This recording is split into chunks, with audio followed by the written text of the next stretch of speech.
Bien, bonjour mes petits Rocher Ferrero à saveur de grenouille. J'espère que vous allez bien aujourd'hui. Je suis présent pour vous parler de l'UFC 268, mes analyses et prédictions complètes, mon preview pour la deuxième bonne carte en 2 semaines, la carte des rematchs, Usman Covington 2, Tug Rose contre Wiley Zhang 2 et le super banger Justin Gaethje, Michael Chandler. C'est les trois combats principaux. Ils ont changé l'ordre de la carte un peu, là, vous allez voir, mais quand même, c'est les trois combats principaux.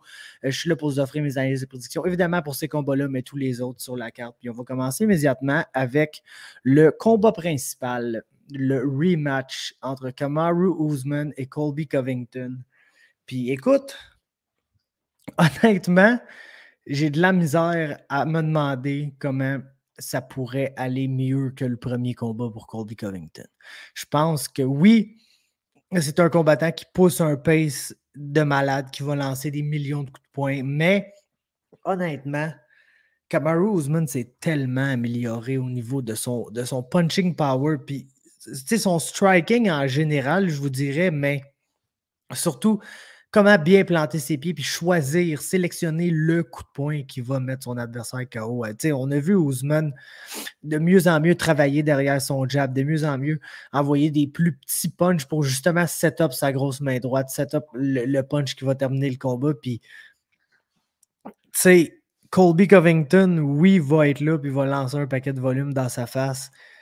Je vois mal Colby avoir assez d'impact. C'est ça son plus gros problème. En fait, il lance tellement, mais c'est tout des arm punch. Il n'y a pas d'impact. C'est un gars qui cause du dommage à la longue, plus avec son pace que ses coups, même s'il lance 100 quelques coups par ronde. Puis, si tu veux empêcher Kamaru Usman de planter ses pieds et d'essayer de complètement t'arracher la tête avec un punch, il faut que tu sois en mesure d'y faire un peu mal. Quand il plante ses pieds, tu arrives avec quelque chose qui le dérange et qui le fait réagir parce que j'ai l'impression tout simplement que Kamaru Usman va planter ses pieds, va lancer du gros power à l'endroit de Colby Covington, puis qu'à chaque fois qu'il va faire ça, Colby ne sera pas capable de le frapper assez fort pour que Kamaru Usman arrête de faire ça. Puis ça, c'est juste une très, très mauvaise nouvelle pour Colby Covington, qui, tu sais, encore une fois, parle bien gros, là, avec ses grosses insultes, puis à dire comment le premier combat était bullshit, puis nanana, mais je l'ai réécouté ce 10 combat-là, qui était d'ailleurs un des meilleurs combats qu'on a vu dans les dernières années, mais bref, il avait l'air un peu moins brave à la fin du combat qu'au début, tu sais, il s'est fait complètement casser à la mâchoire, puis il a essayé de se sauver en douce un peu de la cage pour pas avoir à répondre aux questions, tu sais, il était même pas nécessairement là à protest le stoppage, comme, tu sais, si tu l'écoutes parler en ce moment, t'es genre, il y a du protest le stoppage, quand c'est arrivé, il a dû crier après l'arbitre. Aucunement. Il avait l'air bien content que ça finisse. Puis l'autre affaire que je me demande, c'est. Puis ça, j'ai entendu ça sur le preview de Bloody Elbow, mais je pense que c'est McNally qui a dit ça sur Twitter. Que lui, il s'attend à ce que, vu que le premier combat est une guerre, ça soit un knockout rapide dans ce combat-là. Puis vu que le combat de Tug Rose puis Wiley Zhang a été un knockout rapide, c'est-à-dire il s'attend à ce que ce combat-là soit une guerre. Puis, man, j'ai l'impression que c'est pas le plus mauvais des takes, honnêtement, parce que Kamaru Usman est excessivement dangereux, excessivement violent. Puis je ne sais pas s'il va encore s'engager dans une guerre avec Colby Covington parce qu'on n'avait pas encore vu au moment de leur premier combat le Kamaru Usman avec le one punch power, le killer instinct sur ses pieds, puis le jab vraiment amélioré next level. Puis c'est ça qu'on va voir contre la game de Colby Covington qui, tu sais, moi, j'avais ça 4 rondes à 1 en faveur de Kamaru, de 3 rondes à 1, c'est-à-dire en faveur de Kamaru Usman. Au 5e round de leur combat, il y a beaucoup de gens qui disent « Ah, c'est 2-2, c'est 2-2 ». Je peux comprendre l'argument. Personnellement, je pense que oui, c'était serré, c'était back and forth, mais c'était fermement un combat que je trouvais que Kamaru Usman était en train de gagner. Et puis, man, avec le step qu'on l'a vu prendre, là, ça va vraiment... C'est dur de s'imaginer que ça peut être différent. La seule affaire que je me demande, c'est est-ce qu'il essaie de lutter un peu cette fois-là? Est-ce que genre il est tellement confiant qu'il fait juste shooter sur Colby Covington puis qu'il essaie de voir c'est qui le meilleur lutteur des deux? Parce que dans le premier combat, on se rappellera qu'il n'y a pas eu de lutte du tout. Ces deux lutteurs qui, souvent, comme c'est le cas quand deux très bons lutteurs s'affrontent, font juste échanger debout pendant tout le long.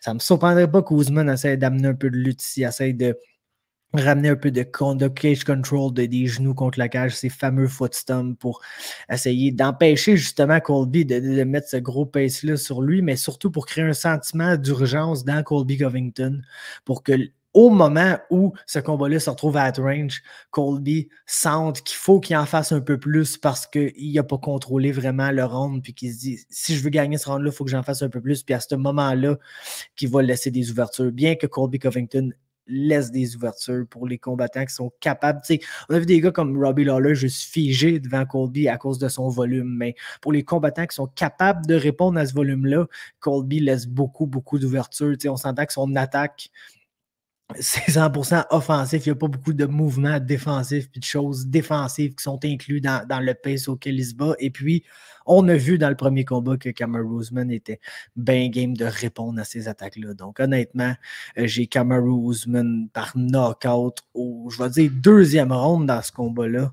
Et puis, je pense que ça va être un autre exemple de plus qui va nous montrer que Kamaru Usman est probablement le best pound-for-pound fighter actuellement en MMA. Ça nous mène un combat entre Thug Rose et Weili Zhang, le rematch. Et puis, écoute, autant je suis d'accord pour dire que c'est Carla Esparza qui méritait ce title fight-là. Je suis aussi d'accord pour dire qu'il n'y a personne qui l'a demandé en dehors de Carla Esparza. Puis il y a une couple de super hardcore fans, mais c'est pas un combat qu'on voulait tant avoir. Puis ce rematch-là, honnêtement, ça se devait d'arriver. C'est un combat qu'on devait revoir un jour ou l'autre à cause de la façon dont ça s'est terminé. Moi, honnêtement, j'ai de la misère à piquer ce rematch-là parce que on dirait que je ne l'ai pas vu, le combat. Je n'ai pas vu de combat entre ces deux-là. Ils ont juste un peu gossé à range, puis sur un des premiers échanges du combat, Thug Rose a passé un kick absolument sensationnel, un incroyable knockout, mais je l'ai comme pas vraiment vu, ce combat-là. Je ne sais pas ce qui va arriver quand ils vont se mettre à échanger puis ces affaires-là. Je sais que Rose est capable de lander des strikes super out of nowhere qui surprennent ses adversaires. Est-ce que j'apprends ça? Pas nécessairement. Thug Rose, ça a pas mal toujours été dans sa gimmick d'être comme ça. Donc, tu sais, c'est vraiment difficile. L'affaire qu'il faut pointer, c'est que, évidemment, ça a été un peu dans le build-up du combat. Thug Rose était vaincu dans les rematchs. Et puis, on s'entend que dans ses 6 derniers combats, incluant ce combat-là, elle a affronté 3 personnes. Johanna, Jessica Andrade, puis maintenant Weili Zhang. Et jamais perdu un rematch, mais il faut le dire que autant le rematch contre Jessica Andrade, ça a été une split decision. Je trouve que ça a été vraiment pas tant serré que ça. Puis je suis d'accord pour dire que Thug Rose l'a probablement gagné haut la main. Le rematch contre Johanna, ça a été une performance moins dominante que dans le premier combat. Évidemment, parce qu'elle avait knocké Johanna. Puis on dirait que c'est à ça que je m'attends. Basically, je m'attends à ce que ça soit Thug Rose, Johanna 2.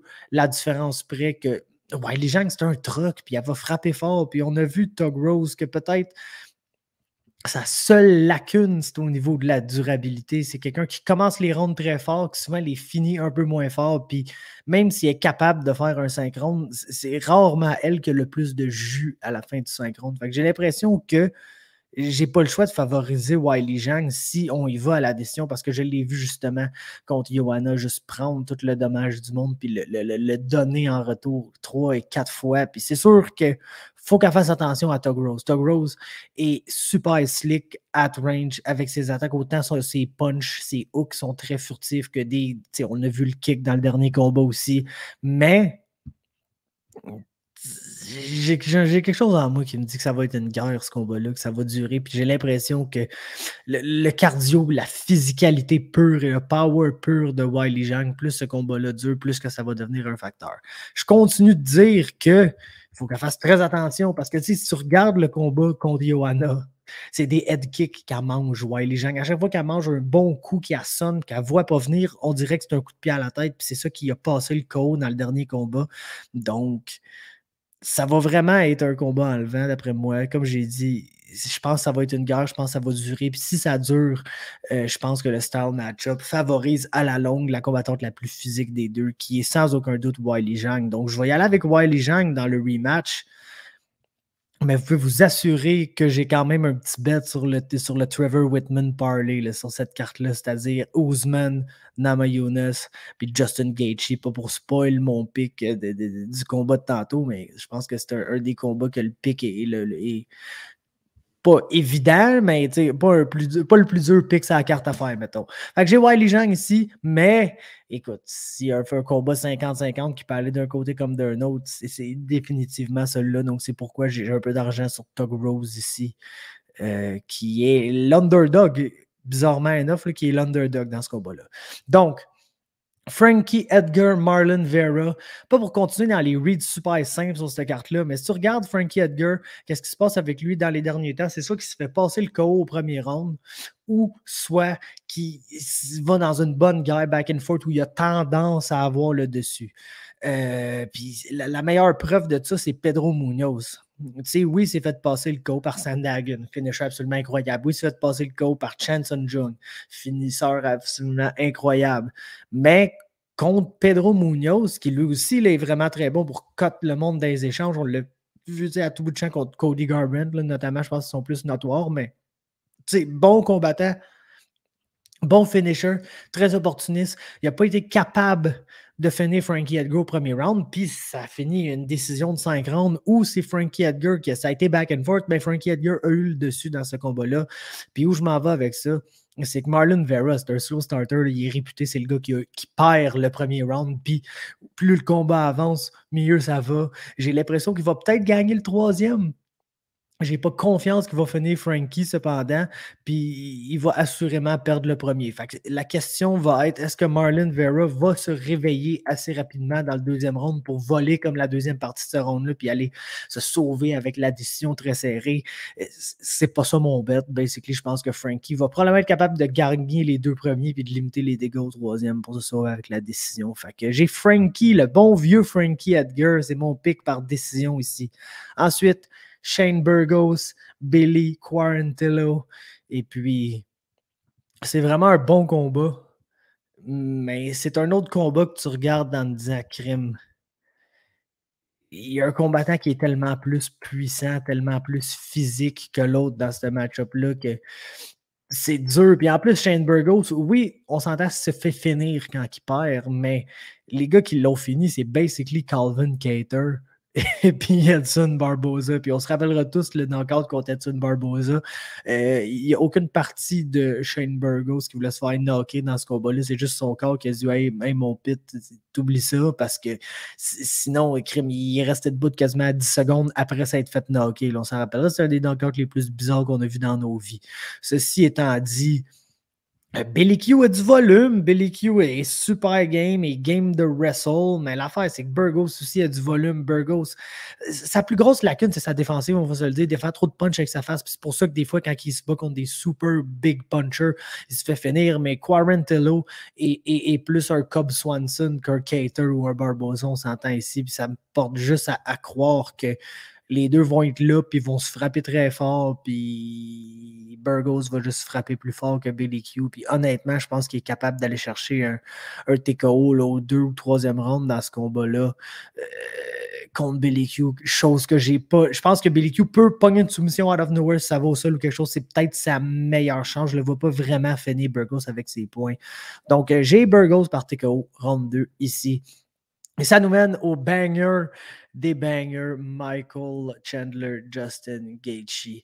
Et puis moi, je suis vraiment convaincu que autant on surestimait la lutte de Justin Gaethje à l'entrée du combat contre Khabib. On disait hey, c'est un bon lutteur, Khabib ne sera pas capable de l'amener au sol parce que Gaethje est tellement un bon lutteur.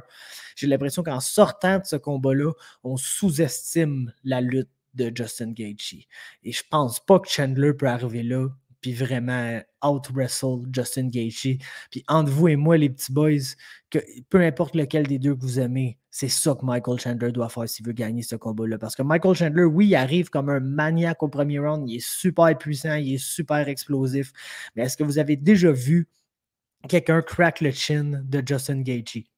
T'sais, quand il perd, les deux combats où il a perdu par TKO, c'était comme au fin du troisième round, fin du quatrième round, puis le gars, il avait mangé littéralement tous les coups du monde avant de tomber, puis c'est vraiment des TKO stoppage où l'arbitre a arrêté le combat, puis là, Gaethje se relève, puis il chiale comme de fait, parce que c'est Justin Gaethje, il veut jamais se faire finir, puis le gars est toujours capable de continuer, des fois, il faut juste que tu interviennes pour sa propre santé. Fait est-ce que Chandler va arriver là, puis exploser Gaethje au premier round? J'en doute tellement que je pense pas que c'est possible, basically. Et puis, ben, si à partir de là, il n'est pas capable de te l'out-wrestle, chose que je pense pas qu'il va être capable de faire, ça va être une dure soirée de travail pour le chum Michael Chandler parce qu'on se rappelle de Justin Gaethje à quel point c'est une machine puis que quand il se met dans son rhythm, le gars, c'est le plus complet des tueurs. Puis honnêtement, je pense que Gaethje va gagner ça par knockout au deuxième round, ce combat-là. Et puis ça conclut la main card. On va aller maintenant sur les prelims, mais juste avant, un petit message de notre commanditaire. Le iPoke Podcast est commandité par Manscaped, le pro des produits de rasage et de soins des parties intimes pour les hommes. Manscaped propose des outils de haute précision pour vos bijoux de famille. La marque vient tout juste de lancer sa tondeuse 4e génération, le Lawnmower 4.0, partout au Québec et au Canada. Vous avez bien entendu, le 4.0, les boys. Rejoignez les 4 millions d'hommes qui font confiance aux outils Manscaped avec cette offre exclusive juste pour vous. 20% de réduction et la livraison gratuite partout dans le monde avec le code MMA Talk sur manscaped.com.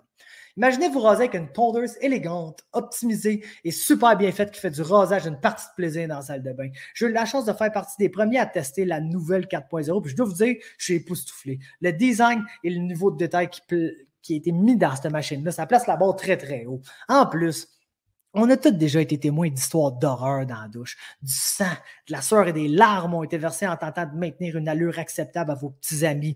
Et en tant qu'homme, vous savez autant que moi qu'il y a juste une partie de notre corps qu'on ne veut jamais voir en sang. Puis c'est nos bijoux de famille. Fait que faites pas comme si ça vous était jamais arrivé. J'ai déjà vécu une expérience de la sorte, mais plus maintenant parce qu'avec l'aide de Manscaped, je peux me raser l'esprit en paix et être confiant que peu importe ce qui arrive, peu importe dans quelle situation la vie me place, mes bijoux de famille seront bien rasés et en parfaite condition pour m'aider à affronter la vie. Manscaped a mis au point la tondeuse ultime pour les parties intimes et le corps en développement des fonctionnalités intelligentes doublées d'un confort de rasage sensationnel. Leur tondeuse 4e génération présente une lame en céramique de pointe dotée de la technologie Advanced Skin Safe pour réduire les accidents de rasage. Je me rase les doigts dans le nez avec ça, littéralement. Cette tondeuse nouvelle génération est aussi équipée d'un bouton on-and-off multifonction qui peut être verrouillé et aussi une lumière LED 4000K pour un rasage de précision. Le Lawnmower 4.1 permet même de personnaliser la longueur de coupe avec 4 tailles de sabots supplémentaires. Est-ce que je vous ai même parlé de la recharge sans fil?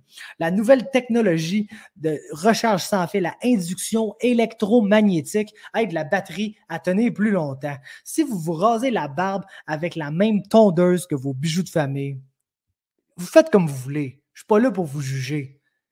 Mais il n'y a personne qui aime avoir des poils pubiens dans la bouche entre vous et moi. Fait que c'est le moment de vous procurer votre propre tondeuse pour les bijoux de famille et le corps avec Manscaped pour prendre soin de ses balls en toute confiance. Bénéficiez de 20% de réduction et de la livraison gratuite avec le code MMA Talk sur manscaped.com. Je répète, c'est 20% de réduction et la livraison gratuite sur manscaped.com avec le code MMA Talk.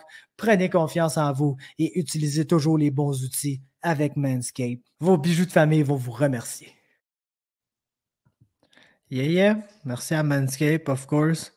Et puis, on passe maintenant au début quand même assez attendu d'Alex Pereira face à Andreas Michailidis. Que si vous ne vous rappelez pas c'est qui, ça c'est le d'autre qui a battu KB Bhullar dans le combat, qui a sorti KB Bhullar de l'UFC, où KB a juste reculé et essayé de lancer des longs kicks, puis le gars, c'est un grec, le Michailidis, puis il avançait, lançait des bombes.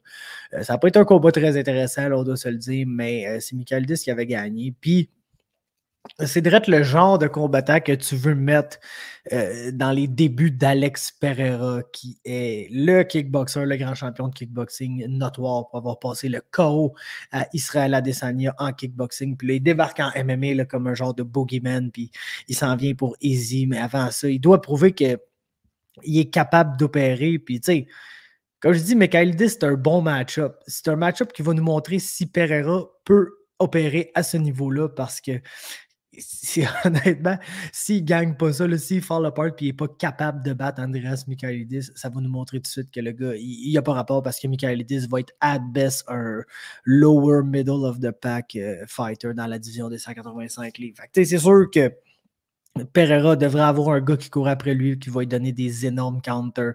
C'est un excellent striker, un champion du monde de kickboxing Glory, là, comme je vous ai dit. Donc, incroyable striker, knockout power. C'est sûr que la grosse faiblesse, là où il a perdu son seul combat d'MMA, il est 3-1 en MMA, puis il a perdu son premier combat, évidemment, c'était au sol. Donc, on serait peut-être intelligent de la part de Michailidis d'aller chercher des takedowns ici. Je m'attends à ce qu'il joue ça quand même jambon pareil. Fait que j'ai Pereira par first round knockout, mais le gars, il est un peu plus hype que proven à Star, puis je veux juste le voir se prouver. Est-ce que ça va arriver? À suivre. Ensuite, à la Quinta, Bobby Green, ça c'est juste nice, ça va être très bon. Puis c'est tellement un combat que j'aurais piqué en faveur dans la Quinta, dans une couple d'années, dans le temps qu'il était actif, puis qu'il était dans les rankings, puis c'était un bon striker qui était capable d'aller chercher de la lutte une fois de temps en temps. Mais là, on dirait que non seulement il n'est pas actif, mais dans ses derniers combats, je l'ai vu de moins en moins motivé. On dirait d'avoir de moins en moins le goût de faire ça. Et puis, tu sais, Bobby Green, oui, il va toujours se retrouver dans des split decisions super serrés, mais il est carrément dans le pic de sa carrière, le somehow, même s'il est vieux, puis il est plus supposé être dans le pic de sa carrière. C'est un gars qui, par le fait de toujours se retrouver dans des combats back and forth, oui, mais quand même serré où il ne mange pas tant de dommages que ça fait qu'il peut être autant vieux qu'il l'est sans être vraiment fini, sans avoir un manque de durabilité. Puis il est encore là pour littéralement se retrouver dans des guerres. Il a perdu ses 2 derniers combats, mais on s'entend contre Thiago Moises. On a vu le classique Bobby Green. Bobby Green, avant ça, 3 victoires consécutives, puis on se dit, hey, pour une fois, il a l'air d'avoir un purpose. Tu sais, il y a un peu le côté Alex Caceres dans lui, que Caceres aussi est en train de perdre d'ailleurs, mais il y a un peu le côté Alex Caceres dans lui de je suis là, puis j'échange des techniques, puis c'est tu me donnais un coup, je te retourne un 1-2 à ton tour de lancer, puis tu sais, honnêtement, c'est pas nécessairement comme ça que tu gagnes des combats parce que c'est vraiment pas un round winning style. Puis il semblait avoir corrigé ça dans ses derniers combats. Puis il est arrivé contre Thiago Moises. Puis on a vu exactement ça. Là, exactement ce Bobby Green-là qui a tellement l'air d'être un gars qui est capable de gagner ce combat-là, mais qui en fait juste pas assez pour actuellement gagner ce combat-là. Tu sais, le genre de combat frustrant où le meilleur des 2 combattants ne gagne pas.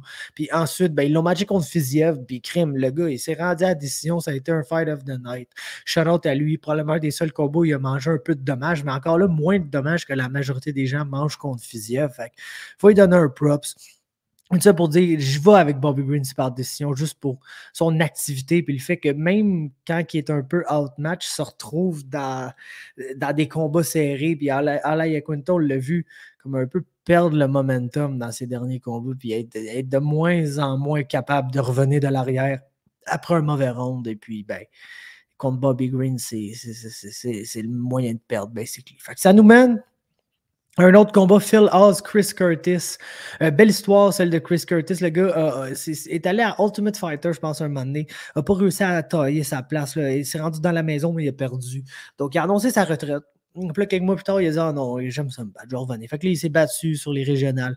A signé pour la PFL, chez les 170 livres. A perdu je pense qu'il a gagné son premier combat, a perdu son deuxième combat. C'est donc retrouvé qualifié pour les séries parce qu'il y avait un finish. Il est arrivé dans les séries au moment où il y avait 2 combats dans la même soirée. Puis son premier combat, c'était son premier combat qu'il fallait qu'il gagne pour se rendre au deuxième. C'était contre Magomed Karimov. Donc, évidemment, il a perdu. Mais c'est assez bien battu que Magomed Karimov s'est blessé dans ce combat-là. Donc, ce qui est drôle, c'est qu'après ce combat-là, il a annoncé sa retraite. Il dit, ah non, regarde, j'ai encore de perdre, je ne gagnerai pas le million à PFL. Je ne suis pas fait pour ça, ça ne marchera pas. Fait qu'il a annoncé sa retraite.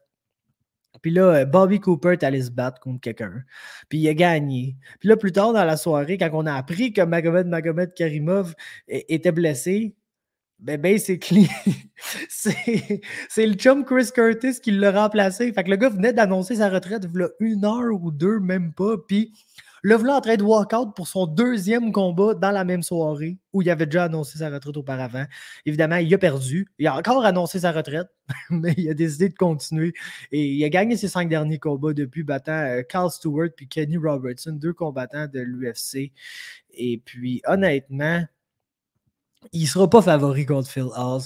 Il va probablement se faire out-wrestle par Phil Hawes. Mais Phil Hawes, il réussit à être super contrôlé dans ses combats récents. C'est ça qui fait qu'il gagne. Il réussit à savoir le moment où il faut qu'il strike, savoir le moment où il faut qu'il lutte. Parce que c'est de prime et d'abord un lutteur excessivement explosif, excessivement fort physiquement, super athlétique. Mais a tendance à fader un peu dans ses combats, mais gère vraiment bien son énergie. Ce qui fait de lui pas le combattant le plus actif, des fois pas les meilleurs combats, mais gère bien son énergie. S'il ne fait pas ça ici, ça va être excessivement dangereux au 3e round contre Chris Curtis, juste parce que Curtis, c'est un combattant qui a 26 victoires, 8 défaites, des victoires par stoppage, des victoires par soumission, c'est vraiment un bon combattant complexe qui a été dans à peu près toutes les situations du monde, dont se battre une fois dans la soirée, prendre sa retraite, puis se rebattre après avoir pris sa retraite. Il a tout vu dans le sport. Donc, si Oz ressort sa vieille tendance de mal gérer ses énergies, parce que je pense qu'il va avoir plusieurs opportunités de finir Chris Curtis dans ce combat-là, dans les 2 premiers rounds. Mais s'il gère mal ses énergies et se retrouve complètement gazé au 3e, ça va peut-être être très dangereux pour le chum Phil Hawes ici. Je l'ai quand même par décision, mais quand même. Ensuite, Edmund Shabazian, Nassourdine Imavov, dans un combat où Edmund Shabazian, il n'y a pas longtemps, c'était The Guy. Là, il a battu Brad Tavares, il était rendu des rankings. Là, tout le monde disait c'est le next, c'est le next à 185 livres. Puis là, ben, il a perdu contre Blonson, ce qui arrive. Puis après ça, il a perdu contre Jack Hermanson par décision. Mais dans les 2 cas, son étoile a vraiment pâli parce que je ne vous le cacherai pas, il y a des gros premiers rounds. Dès que ça se met à mal aller, il n'est pas capable de récupérer le momentum. Puis c'est vraiment un trait typique des combattants du Glendale Fight Club, des combattants d'Edmund Tarverdian, le coach de Ronda Rousey, Ed Movement, on s'en rappelle tous de ce dude-là. Ben, il y a 2 fighters sur cette carte-là qui sont Shabazian et Bagdasaryan. Et puis, il y a le côté de moi qui pense que Shabazian va quand même sortir en feu au premier round, puis peut-être finir Nassourdine Imavov. Je le vois. Peut-être il y a du bon striking, il est puissant, peut-être se servir de ça pour soit dropper Imavov ou se servir de ses mains pour set up un takedown, ou il est bon, je pense qu'il faut qu'il retourne un peu à ça. C'est quelque chose qui faisait très bien, s'installer sur le top, être brutal, essayer de passer la garde, puis de là, peut-être prendre le dos, chercher des soumissions. Je pense que c'est sa manière vraiment de battre Imavov. Si ça passe le premier round, ça va être très intéressant. J'ai quasiment envie que ça passe le premier round pour voir si Shabazian va être capable de se contenir et quand même gagner ce combat-là. Moi, j'ai plus l'espoir que j'avais en lui, mais je pense pas qu'il y a assez fall-off comme prospect pour littéralement perdre contre Nassourdine Imavov, qui est un bon combattant, détrompez-vous, bon middleweight, mais on dirait que je le vois pas vraiment percer le top 15 de cette division-là. Puis Shabazian, c'est quelque chose qu'il a déjà fait. Donc, je pense que le ceiling de Shabazian demeure plus haut, même s'il est moins haut qu'on pensait qu'il l'était. Je ne sais pas si vous comprenez ce que je veux dire. Fait que j'ai Shabazian soumission, premier round, puis ça nous mène au Fight Pass Prelim. Début dans l'UFC, Ian Gary, prospect irlandais, highly touted, le gars, je pense qu'il est 7-0, t'as peu juste son topologie, c'est direct ça. 7-0, vient de gagner une décision contre Jack Grant, qui est un gars avec genre 24 combats pro, mais avant ça, avait fini tous ses adversaires, sauf son premier. Il y a des TKO, il y a des head kick knockout, et il y a une soumission, et c'était là. C'est un combattant qui est vraiment bon, vraiment complet pour son niveau de développement. Bon striker, mais je pense que je l'aime plus quand il essaie de s'installer sur le top et de lander du dommage. C'est quelque chose qui fait très bien et tout, mais je le vois vraiment essayer de striker contre Jordan Williams parce que Jordan Williams est un gars qui va se laisser ouvert. Tellement ouvert que le gars s'est fait péter debout par Mickey Gall avant de se faire soumettre aisément. J'ai comme, non seulement Gary est un top prospect qui arrive avec beaucoup de hype, il affronte un gars que je vois pas vraiment gagner beaucoup d'autres combats dans l'UFC. Fait qu'évidemment, j'ai Ian Gary ici, TKO, premier round dans ce combat-là. Et ça nous mène à... Écoute, le plus gros freak show possible ou presque dans l'UFC. Gian Villante, dans son somehow, son dernier combat en carrière, j'ai vu ça passer cette semaine, il annonce sa retraite, va prendre sa retraite à la fin de ce combat-là. Puis il affronte Huggy Bear, Chris Barnett, puis crime. C'est tellement un combat que je devrais pick Gian Villante, on dirait, parce que Huggy Bear est juste petit. Il est juste minuscule, gros, très gros, pèse over 300 livres, mais c'est un heavyweight de 5 pieds 9 qui essaie d'être light sur ses pieds puis de lancer du volume sans trop de power. Puis j'ai comme l'impression que Gian Villante va toujours être assez un bon kickboxer pour contrer ça, mais tabarnouche, en ses 2 derniers combats, il a littéralement perdu par soumission contre Maurice Green puis contre Jacques Collier. Fait que juste pour ça, j'ai Huggy Bear par décision. J'ai Chris Barnett par décision. Je peux pas pick Gian Villante tout simplement. Puis s'il gagne, tant mieux. Ça ne voudra pas dire grand-chose parce que je pense pas que Chris Barnett va vraiment gagner d'autres combats dans l'UFC que contre Gian Villante. Mais je peux plus pick Villante pantoute. Désolé. Ensuite, Dustin Jacoby, John Allen. Pour y aller un peu plus rapidement, là, parce que ça fait déjà une demi-heure. Tu as 2 combattants qui vont probablement vouloir se battre debout. Un qui est un ancien kickboxer super technique. C'est d'ailleurs déjà battu contre Alex Pereira. Il avait perdu par knockout, là, malheureusement, mais Dustin Jacoby s'est battu contre Alex Pereira. Donc, ça montrait à quel niveau il se battait en kickboxing. Puis John Allen va vouloir se battre debout, va être 300 fois plus sloppy. Puis si Allen essaie les takedowns pour amener ça au sol, j'ai vu Jacoby avoir une amélioration au niveau de sa takedown defense qui n'est pas rendue excellente, mais qui est rendue fonctionnelle. Puis je pense pas que tu as besoin d'une défense de takedown plus que fonctionnelle pour ne pas te faire takedown par John Allen. Donc, j'ai Dustin Jacoby par TKO. Au 3e round, parce que je pense que ça peut être un beau back-and-forth fight. Puis égoïstement, j'aimerais ça voir 2 rounds de ces gars-là échanger back-and-forth. Mais j'ai Jacoby par KO. Ensuite, Bagdasaryan, Bruno Souza. Bruno Souza, super short notice, style un peu douteux, le genre karaté. Puis on dirait que je ne trouve juste pas vraiment les gars qui se battent Lyoto Machida style avant de voir avoir du succès dans l'UFC. Et puis le short notice, il va être significatif ici. Puis Bagdasaryan, on dira ce qu'on veut sur son coach. C'est un bon combattant debout, excellente technique debout, très bon kickboxer, même capable d'amener ça au sol au besoin. Mais vraiment un très bon kickboxer. J'ai absolument Melsik Bagdasaryan par first round TKO. Ici, et ça nous mène à un combat en CJ Vergara, O.D. Osborne. O.D. Osborne, qui est le glass cannon de la division flyweight, le gars, et il va soit probablement te finir au premier round ou se faire finir un peu après. J'ai tendance à penser qu'il va gagner ici, cependant, parce que oui, Vergara est arrivé super agressif dans son Contender Series fight, puis il a sorti un knockout super rapide, mais sinon, c'est plus un gars d'attrition, c'est plus un gars qui se met sur son reculon, puis qui essaie de counter, puis que plus le combat avance, plus vient gagner ses avantages, puis réussir à trouver une brèche dans son adversaire, puis honnêtement, s'il veut se mettre sur le reculon et essayer de counter O.D. Osborne, ça va être difficile parce qu'Osborne est un southpaw qui est très grand pour la division faite mince, qui a 73 pouces de reach. Donc, je pense que c'est un peu la game qu'Osborne voudrait.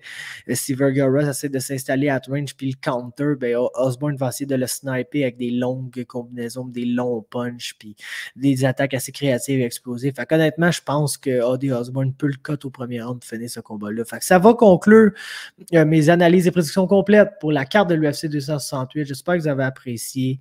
Laissez-moi un like, laissez-moi un commentaire, achetez-vous un peu de Manscaped, abonnez-vous à la page et puis on se voit probablement, pas probablement, je vais faire un live là, demain après la carte. Je vais être chez Greg. Je pense qu'Arabine va même être là. On verra si on va faire tout ça ensemble. Checkera, en tout cas, c'est ça. On se parle après la carte. Ça va sûrement être très bon. Enjoy les petits boys. Après.